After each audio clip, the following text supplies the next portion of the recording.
Oh, all righty. Hello, everybody, and welcome to another edition of Merrill's Monday Morning Market Madness. If this is your first time catching the show, basically take a look at what is going on in the Phoenix housing market. How competitive is it? Is it a buyer's market? Is it a seller's market? Is it starting to shift? Is it slowing down? Is it speeding up? I just want everyone to be informed on what is going on so that you can make informed decisions for yourself in terms of your real estate goals. So I always start with a metric called months supply of inventory. And basically it looks at how many homes have closed in the last 30 days and then how many active listings are there, right? And we kind of compare those two numbers, active listings divided by the number of closed in the last 30 days. In a world where no new homes came on the market, how long would it take for everything that's currently for sale to close or to go under contract?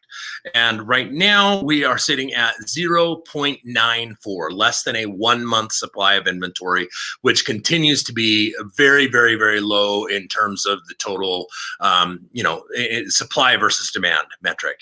A balanced market would probably have 3 or 4 months a supply of inventory.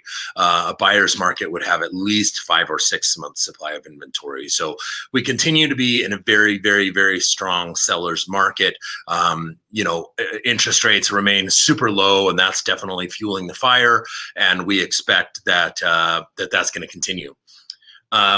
Also, so that 0.94, to give you some perspective, I went ahead and took a look at, because I track it and I post it every day in our team communications page called Slack.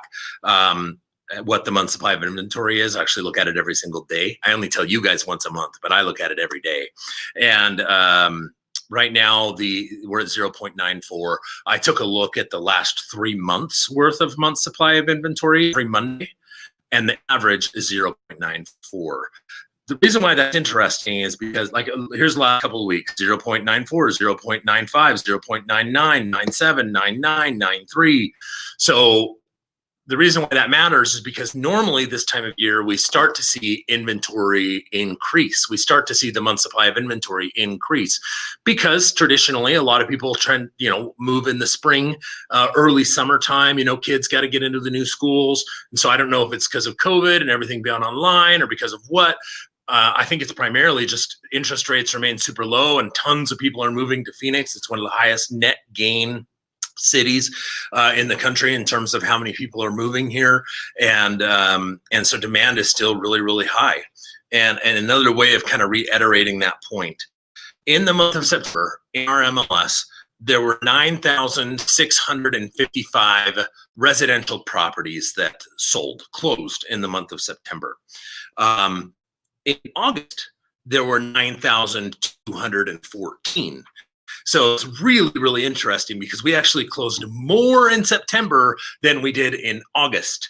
And I actually didn't go back and look at July, but I'm pretty sure that's also higher than July's number. So if anything, the market, it's just continuing fairly stable, but even more competitive than it was in July and August. This is nuts.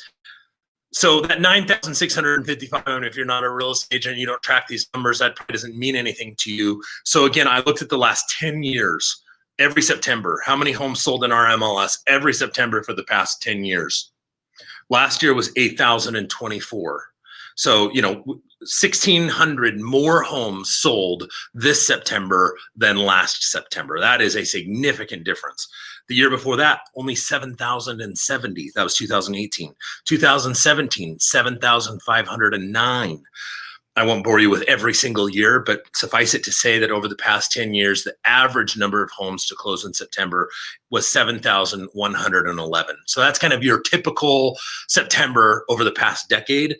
This year, 9,655, so about 2,500 more homes than the average you would normally expect to see in the month of September. So very, very crazy. Another thing that I thought was kind of just fascinating, this is more just interesting piece of information.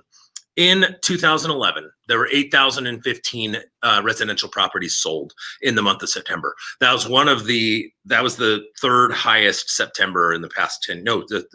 I'm sorry. It was the third highest September in the past 10 years. So it's a very, very, very busy September with 8,015 closings in 2011. The total volume And obviously sales prices were much lower.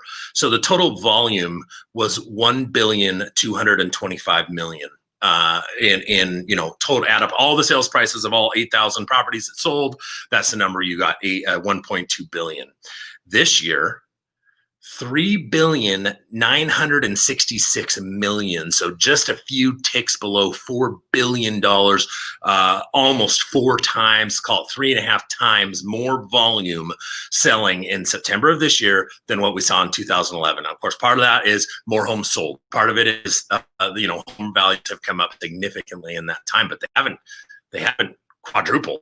So that was a very interesting number to look at. So anyway, I hope you found this information helpful and educational. If you have any questions, maybe you want to know some stats about what's going on more closer to home in your house, your neighborhood, your street, your zip code, I love running these numbers, and I'd be more than happy to use analytics for you. And thank you very much. Have a great day.